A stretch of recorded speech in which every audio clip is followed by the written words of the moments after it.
5 effective tips to boost plant growth. 1. Provide adequate sunlight.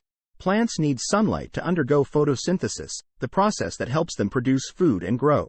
Make sure your plants receive at least 6 to 8 hours of direct sunlight each day. If you have indoor plants, place them near a sunny window or use artificial grow lights to supplement sunlight. 2.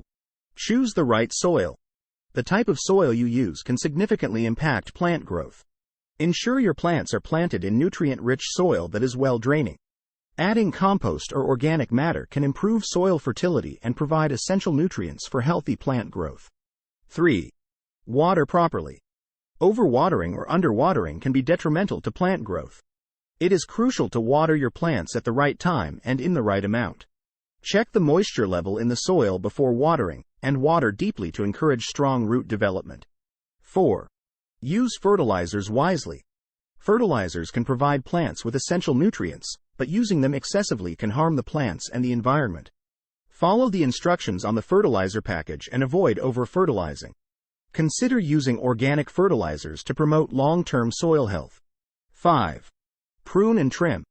Regular pruning and trimming can help plants channel their energy into new growth and flowering. Remove dead or yellowing leaves, and trim back overgrown branches to encourage bushier growth. By following these tips, you can create an optimal environment for your plants to thrive and grow. Remember that each plant species may have specific care requirements, so do some research on the particular plants you are growing to ensure they receive the best care possible. Happy gardening!